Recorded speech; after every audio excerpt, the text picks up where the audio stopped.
কুমড়োর একটা নিরামিষ সবজি আজকে বানাবো। অল্প উপকরণে আর কম সময়ের মধ্যে এটা হয়ে যায়। কুমড়ো কেটে নিব প্রথমে। নমস্কার, সবাই কেমন আছেন? আমার ব্লগে সবাইকে স্বাগত জানাই।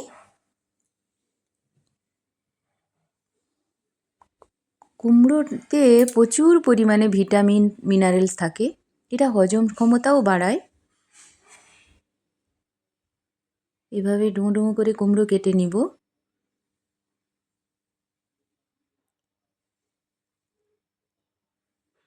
এটা ডায়াবেটিস রোগীদের জন্য কুমড়ো একটা খুব ভালো সবজি।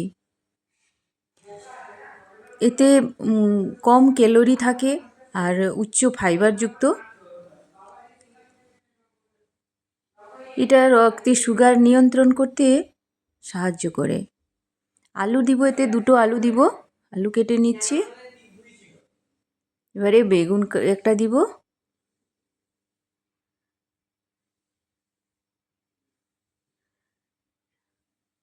পুঁইশাক থাকলে পুঁইশাক দিয়ে কুমড়ো বানানো যায়। আজকে আমার কাছে পুঁইশাক নেই, নাহলে পুঁইশাক দিয়েও ভালো লাগে খেতে। আদা আর কাঁচা লঙ্কা নিয়ে নিয়েছি, আদা ছোটো ছোটো কেটে নিয়েছি। এবারে সবজিগুলোকে ধুয়ে নিব ভালো করে।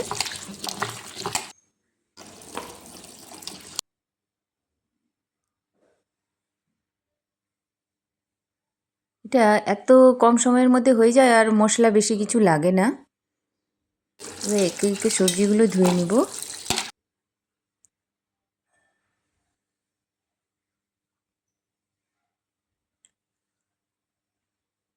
এখানে আমি শুকনো লঙ্কা 2টো ছোটো ছোটো কেটে নিয়েছি আর গোটা জিরে শুকনো খোলায় একটু ভেজে নিব। 1 চামচ মতন গোটা জিরে নিয়েছি। ভাজা হয়ে গেছে, বাটিতে নামিয়ে নিব। একটু ঠান্ডা হলে এটাকে গুঁড়ো বানিয়ে নিব।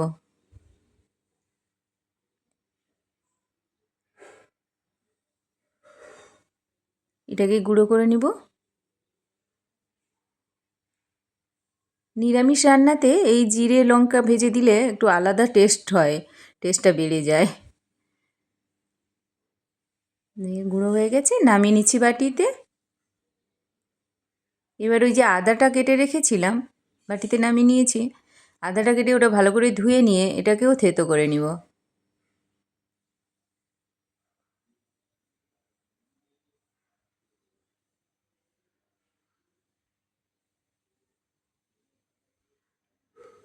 বাটিতে নামিয়ে নিলাম, হয়ে গেল রেডি। এইবারে রান্না শুরু করব। কড়াইতে প্রথম সর্ষে তেল দিব, 2 চামচ মতন সর্ষে তেল। আর দিব 2টো শুকনো লঙ্কা, গোটা শুকনো লঙ্কা আর তেজপাতা দিলাম। আমি এখানে 5 ফোড়নটা নিজে বানাই। 1 চামচ জিরা দিলাম, কালো জিরে 1 চামচ, সর্ষে 1 চামচ, গোটা ধনে 1 চামচ আর মেথি 1 চামচ দিয়ে এটাকে ভালো করে মিশিয়ে নিব। হয়ে গেল 5 ফোড়ন। 5 ফোড়নও কিনতেও পাওয়া যায়। 5 ফোড়ন দিয়ে দিব একটু বেশি করে, 2 চামচ মতন। তারপরে বেগুনটা দিব। বেগুনটা দিলে একটু বেগুনটা ভাজা ভাজা হয়ে যাবে। ভাজা হয়ে গেছে, তারপরে আর কুমড়ো আর আলুটা দিয়ে দিব।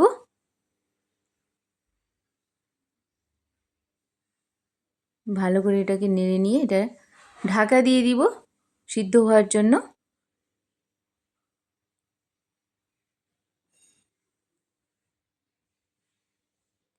ঢাকা খুলে একটু দেখছি সিদ্ধ হয়েছে কিনা, তারপর একটু নেড়ে নিয়ে আমি এটাতে হলুদ লবণ দিব।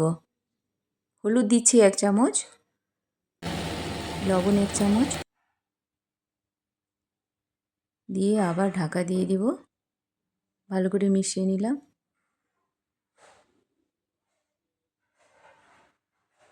ঢাকা দিয়ে দিলাম, তারপরে আবার দেখছি সিদ্ধ হয়েছে কিনা।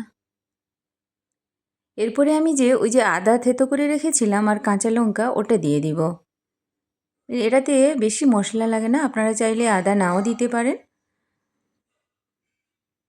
এটা এই সবজিটা মানে রুটির সঙ্গে, পরোটার সঙ্গে, ভাতে সবতেই খেতে ভালো লাগে খুব। আমি তো খুব পছন্দ করি কুমড়ো। আর নিরামিষ রান্নাতে কী বানাবো এটাই চিন্তা থাকে। এত তাড়াতাড়ি এটা রান্নাটা হয়ে যায়। বেশি মশলাও লাগে না, তাড়াতাড়ি রান্নাটা হয়ে যায়। সিদ্ধ হয়ে গেছে।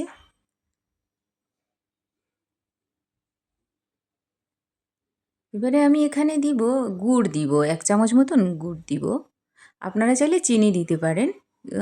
এটা যেহেতু ডায়াবেটিস রোগীদের একটু চিনিটা খাওয়া বারণ, তার জন্য আমি এখানে গুড় দিচ্ছি। এখন তো সবারই মানে চিনি কম খাওয়াটাই ভালো। হয়ে গেছে, এইবারে নামিয়ে নিলাম। আবার এই যে জিরে গুঁড়ো আর লঙ্কা গুঁড়ো করে রেখেছিলাম, ওটা ছড়িয়ে দিব।